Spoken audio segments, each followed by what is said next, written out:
और अब आज की सबसे बड़ी खबर आपके सामने रखते हैं। प्रधानमंत्री नरेंद्र मोदी 8 जून को शपथ लेने वाले हैं। इस बीच बीजेपी ने मंत्रिमंडल का फॉर्मूला फाइनल करने के लिए सहयोगी दलों से बातचीत शुरू कर दी है और इसकी जिम्मेदारी है राजनाथ सिंह, अमित शाह और जेपी नड्डा की। पीयूष गोयल ने भी टीडीपी चीफ चंद्रबाबू नायडू से मुलाकात की है। ये उम्मीद की जा रही है कि आज रात तक मंत्रिमंडल का फॉर्मूला तय हो जाएगा। सहयोगियों के बीच किसी तरह का गतिरोध ना रहे, इसके लिए एक ही फॉर्मूला बनाया जा रहा है। इसके साथ साथ सूत्रों के हवाले से खबर है कि संभावित मंत्रियों का बैकग्राउंड चेक करने की प्रक्रिया भी शुरू हो चुकी है। जिन लोगों को कल होने वाली संसदीय दल की बैठक में हिस्सा लेना है, उन्हें सूचित किया जा रहा है। तो देखिए, मंत्रिमंडल को लेकर अब जो तैयारियां हैं वो तेज हो गई हैं। जिन्हें मंत्री बनाया जाएगा उनके बैकग्राउंड को चेक करना शुरू कर दिया गया है। अपने घटक दलों को साथ लेकर ये सरकार बननी है, इसलिए घटक दलों में किसी प्रकार का कोई गतिरोध ना रहे, इसको लेकर बातचीत लगातार की जा रही है। और जो जिम्मेदारी है वो राजनाथ सिंह, अमित शाह और जेपी नड्डा की है कि वो अपने सहयोगी दलों से बातचीत करें।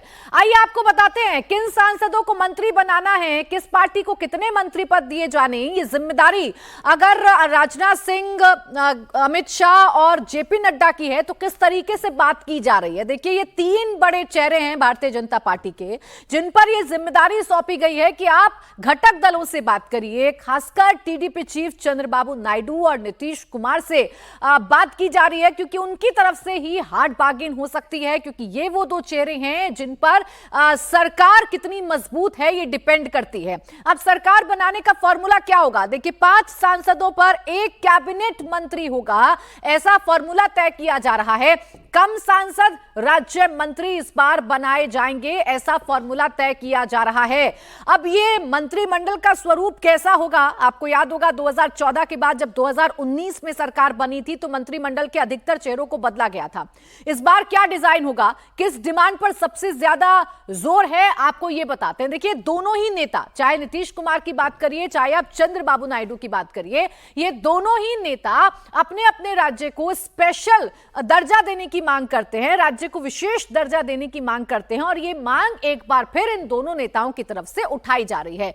नीतीश कुमार के पास 12 सांसद हैं, चंद्रबाबू नायडू के पास 16 सांसद हैं। और ये 2 नेता ऐसी कड़ी हैं जिनकी मजबूती सरकार की मजबूती पर डिपेंड करेगी। सरकार उतनी मजबूत होगी जितना ये दोनों मजबूत होंगे। अगर हम बिहार की बात करें, बिहार को विशेष राज्य के दर्जे की मांग अगर मानी जाती है तो उसका रास्ता क्या हो सकता है, आइए ये भी आपको बताते हैं। देखिए, वित्त मंत्रालय विशेष पैकेज तैयार कर सकता है। इसके अलावा बिहार को विशेष दर्जा देने का प्रस्ताव आ सकता है। अब पैकेज में क्या होगा? पैकेज में बिहार को 1 लाख करोड़ रुपए दिए जा सकते हैं। 1 लाख करोड़ रुपए 1 साल में रिलीज किए जाएंगे। तो नीतीश कुमार की पुरानी डिमांड है, नीतीश कुमार की प्रमुख डिमांड है, और वो बार बार बिहार को विशेष राज्य देने का दर्जा देने की मांग सरकार से करते हैं। पिछली बार जब हाथ छोड़ा था एनडीए का, तब यही बात नीतीश कुमार की तरफ से दोहराई गई थी। और एक बार फिर नीतीश कुमार के पास मौका है कि वो अपने राज्य को विशेष राज्य का दर्जा दिलवा पाए। अब आइए बात नायडू की कर लेते हैं। वो क्या डिमांड रख सकते हैं, आपको बताते हैं। 16 सांसद हैं। आंध्र को स्पेशल स्टेटस देने का जो दावा है या फिर जो मांग है वो टीडीपी प्रमुख की तरफ से की जा सकती है। केंद्र में 6 से 7 मंत्री उनके कोटे से बनाए जाए, यानी कि टीडीपी से बनाए जाए, उनके चुने हुए सांसदों में से बनाए जाए, ऐसी मांग की जा सकती है। मंत्रियों को मजबूत पोर्टफोलियो दिया जाए। अब देखिए, अहम मंत्रालयों पर नजर है, जो घटक दल हैं उनकी अहम मंत्रालयों पर नजर है और इन अहम मंत्रालयों को लेकर अपनी अपनी दावेदारी पेश करना शुरू कर दिया गया है। इसके अलावा लोकसभा स्पीकर के पद की दावेदारी टीडीपी और जेडीयू दोनों कर सकते हैं। चर्चा यह है कि नीतीश कुमार को रेल मंत्रालय बहुत पसंद है और इसीलिए यह मंत्रालय मांगा जा सकता है। साथ ही नीतीश 4 मंत्री पद की भी मांग कर सकते हैं। लोकसभा स्पीकर पर दावेदारी अभी तो सोर्सेज ये बता रहे हैं कि चंद्रबाबू नायडू की तरफ से की गई है। अपनी पार्टी से वो चाहते हैं कि लोकसभा का स्पीकर बनाया जाए। जेडीयू रेल मंत्रालय की मांग कर सकता है, क्योंकि यह जिम्मेदारी जेडीयू संभाल चुका है। नीतीश अपने कोटे से 4 मंत्री की जो मांग है वो कर सकते हैं, यानी वो ये डिमांड रख सकते हैं कि कम से कम 4 मंत्रालय उनकी पार्टी के पास रहें और ये मंत्रालय भी काफी अहम हो सकते हैं। काफी अहम मंत्रालयों की डिमांड इन दोनों की तरफ से की जा सकती है। अब कैसे नए मंत्रिमंडल का फॉर्मूला तैयार हो रहा है, ये सरकार कैसे अपने घटक दलों के साथ मिलकर बनेगी, क्या स्वरूप होगा, सब कुछ आपको बताते हैं इस रिपोर्ट में।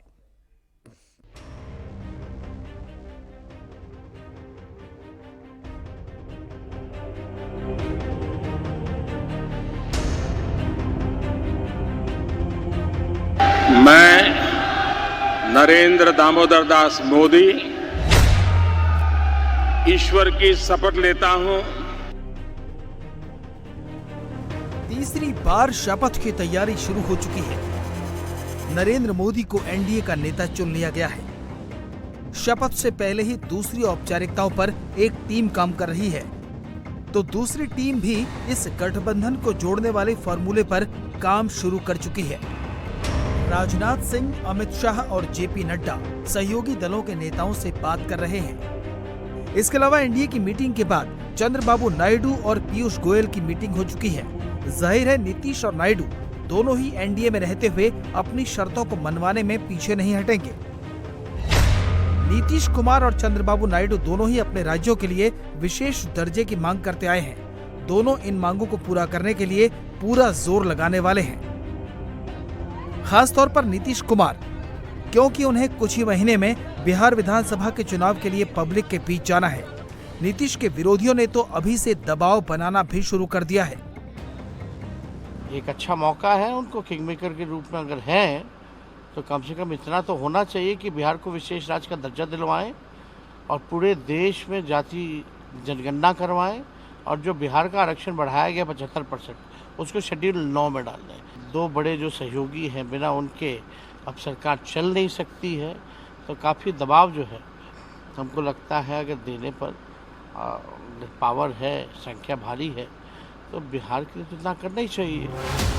सूत्रों के मुताबिक एनडीए के नेताओं की मांग और बिहार विधानसभा के चुनावों को देखते हुए इस मांग पर काम शुरू हो चुका है। नई सरकार जुलाई में बजट पेश करेगी। जानकारी के मुताबिक केंद्रीय वित्त मंत्रालय बिहार के लिए विशेष पैकेज तैयार कर सकता है, जिसमें संभावित रूप से राज्य को विशेष दर्जा देने का प्रस्ताव शामिल होगा। वित्त मंत्रालय बिहार के इस पैकेज को 1 लाख करोड़ रुपए के दायरे में रखना चाहता है, जिसे 1 साल में रिलीज किया जाएगा। अभी ये काम केवल बिहार के लिए किया जा रहा है, क्योंकि वहाँ चुनाव है। चंद्रबाबू नायडू भी इस मांग को लेकर दबाव बना सकते हैं। हालांकि सरकार बनाने का फॉर्मूला केवल विशेष राज्य पर ही नहीं टिका है। सूत्रों के मुताबिक हर 5 सांसदों पर एक कैबिनेट मंत्री के फॉर्मूले पर काम हो रहा है। कम सांसदों वाली पार्टी को राज्य मंत्री का फॉर्मूला दिया जा सकता है। इस फॉर्मूले पर काम शुरू हो चुका है। आज देर रात तक इसे तय कर लिया जाएगा। सरकार गठन के लिए जो फॉर्मूला होना चाहिए कि कितने सांसद पर आपको एक कैबिनेट मंत्री या कितने सांसद पे आपको एक राज्य मंत्री मिलना है, उस पर अंतिम मोहर लगा दिया जाएगा। और सोर्सेज के द्वारा हमें जो जानकारी दी जा रही है उसके हिसाब से ये बताया जा रहा है कि उस काम पर ऑलरेडी काम किया जा रहा है। कल तक उसे फाइनलाइज कर लिया जाएगा और वो एक इवन फार्मूला होगा, यानी कि सभी पर वह उसी रूप में लागू होगा।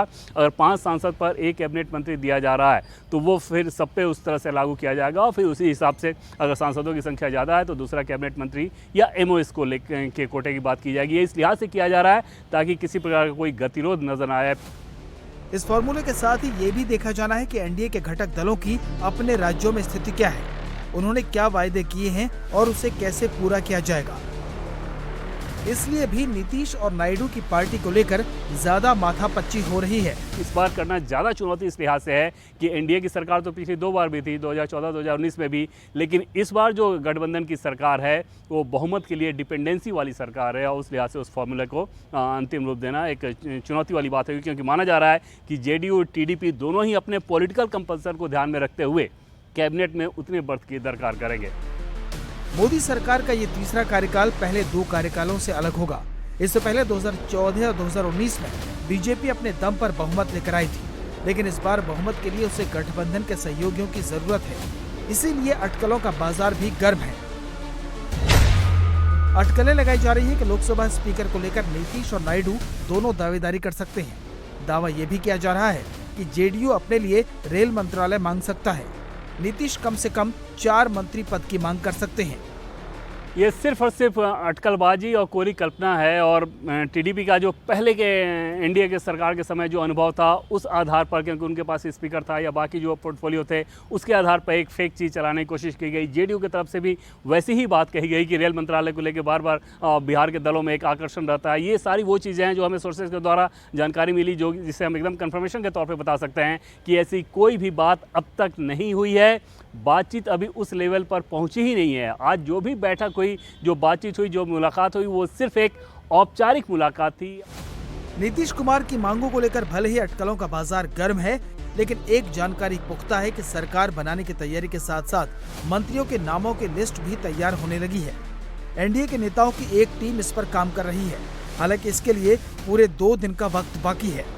इसमें सारे नाम को तय करके और कल शाम के बाद ये बताना शुरू कर दिया जाएगा जिन्हें जिन्हें मंत्री पद की शपथ लेनी है। पहले तो एक फॉर्मूला तय करके और उसके बाद उस फॉर्मूले के तहत बाकी दलों से भी वो नाम लेके और बीजेपी अपने कोटे के जो लोग हैं उनको तो कल शाम के बाद उन लोगों को ये इन्फॉर्मेशन देना शुरू कर दिया जाएगा। परसों संसदीय दल की बैठक होगी और उसके अगले दिन क्योंकि शपथ ग्रहण समारोह लेना है, तो ऑलरेडी संसदीय दल की बैठक के लिए जो सभी सांसद हैं उनके पास ये इन्फॉर्मेशन जा चुका है। कईयों का जो हमें सोर्सेज के द्वारा जानकारी मिली कि बैकग्राउंड चेक भी कराया जा रहा है। बैकग्राउंड चेक इस लिहाज से ज़रूरी होता है कि अगर आपको मंत्री बनना है तो उस मंत्री बनने से पहले इंटेलिजेंस की जो रिपोर्ट मांगी जाती है उस काम को ऑलरेडी किया। 2019 में जब नरेंद्र मोदी ने दूसरी बार प्रधानमंत्री पद की शपथ ली थी, तब बीजेपी प्रचंड बहुमत के साथ जीत कर आई थी। उस वक्त मंत्रियों की लिस्ट इतनी गोपनीय रखी गई थी कि जब शपथ लेने वालों के चेहरे सामने आए तो सब चौंक गए। इस बार परिस्थितियां बदली हुई हैं, लेकिन मोदी साफ कर चुके हैं कि तीसरे कार्यकाल में भी उनका एजेंडा और काम करने का स्टाइल नहीं बदलेगा। अब देखिए नई सरकार का एजेंडा क्या होगा ये तो साफ कर दिया गया है, लेकिन इसमें चेहरे कौन होंगे ये देखना बड़ा दिलचस्प है। किस किस को एडजस्ट किया जाएगा इसी पर सभी की निगाहें बनी हुई हैं।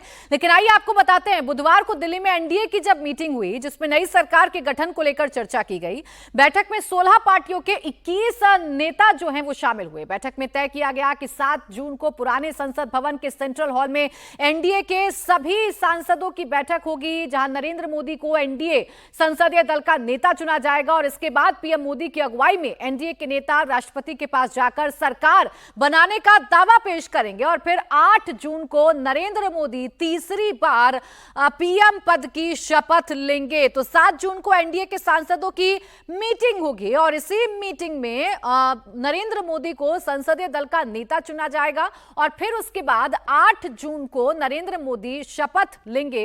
ये तैयारी एनडीए की तरफ से कर ली गई है। अब जो कल पीएम आवास पर बैठक हुई, उस मीटिंग में सबसे पहले एनडीए के नेताओं ने पीएम मोदी के समर्थन में अपना पत्र सौंपा और यह प्रस्ताव है।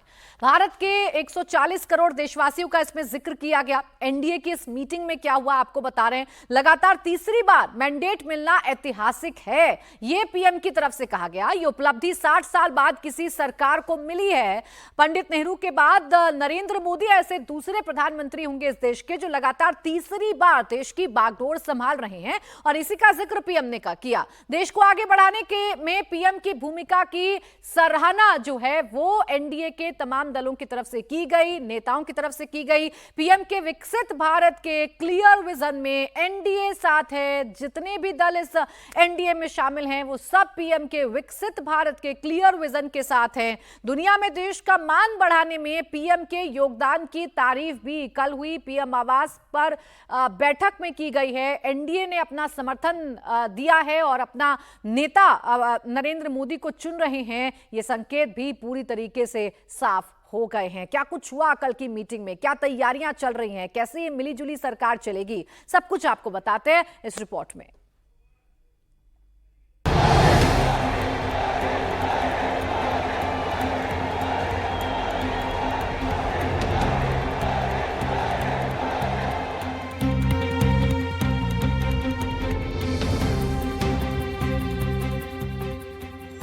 मोदी 3.0 की तैयारी हुई तेज। भारत का विकास उनके नेतृत्व में ही होगा, ऐसा सब लोगों ने व्यक्त किया है। मोदी को मिला नीतीश नायडू का साथ। एनडीए के साथ हैं, प्रधानमंत्री नरेंद्र मोदी जी के साथ हैं। तीसरी बार मजबूत सरकार। असम गण परिषद, भारतीय जनता पार्टी हमारी पुराना मित्र है। नरेंद्र मोदी तीसरी बार देश के प्रधानमंत्री बनने जा रहे हैं, इसमें तो किसी को कोई शक नहीं। बुधवार को एनडीए की बैठक में इस पर मुहर भी लग गई। सभी साथी दलों ने एक बार फिर नरेंद्र मोदी को अपना नेता चुन लिया। पीएम आवास पर हुई बैठक में एनडीए के सहयोगी दलों के 21 नेताओं ने साइन करके पीएम पद के लिए मोदी के नाम पर मुहर लगा दी। आज जब एनडीए की बैठक हुई तो एनडीए की बैठक में सभी दलों के नेताओं ने न सिर्फ प्रधानमंत्री के नेतृत्व पर एक बार फिर से भरोसा जताया, बल्कि उनमें से नीतीश कुमार ने तो ये तो कहा कि जो शपथ ग्रहण कार्यक्रम है वो जल्द से जल्द होना चाहिए, सरकार का गठन जल्द से जल्द कर लेना चाहिए। और उसके बाद ये तय किया गया कि 7 तारीख को 11 बजे पहले संसदीय दल की बैठक होगी पार्लियामेंट में, पुराने पार्लियामेंट बिल्डिंग का जो सेंट्रल हॉल है, और उसके बाद राष्ट्रपति के सामने जाकर दावा पेश किया जाएगा। एनडीए को बहुमत मिलने के साथ ही नई सरकार के गठन को लेकर काम शुरू हो गया है। 7 जून को पुराने संसद भवन के सेंट्रल हॉल में एनडीए के सभी सांसदों की मीटिंग होगी। उसके बाद एनडीए के नेता नरेंद्र मोदी की अगुवाई में राष्ट्रपति के पास सरकार बनाने का दावा पेश करेंगे। राष्ट्रपति से मंजूरी मिलने के बाद 8 जून को नरेंद्र मोदी तीसरी बार प्रधानमंत्री पद की शपथ लेंगे। मोदी सरकार में नीतीश कुमार और चंद्रबाबू नायडू को लेकर सबसे ज्यादा अटकलों का बाजार गर्म है, लेकिन एनडीए की मीटिंग में शामिल सीएम नीतीश कुमार ने कहा कि सरकार बनाने में कोई देरी नहीं होनी चाहिए, हमें जल्द से जल्द सरकार बनानी चाहिए। नीतीश के बयान से साफ है कि उन्हें पीएम मोदी के नेतृत्व पर पूरा भरोसा है। इसके साथ ही ये भी साफ हो गया कि जेडीयू इस बार एनडीए के साथ ही है। वहीं एनडीए के दूसरे साथी भी पीएम मोदी के साथ खड़े हैं। वो मुगालते में है, वो उम्मीद लगाए बैठे हैं, वो उम्मीद लगाए रखे हैं। उम्मीद तो ऐसे मुंगेरी लाल हसीन सपना भी देखते थे।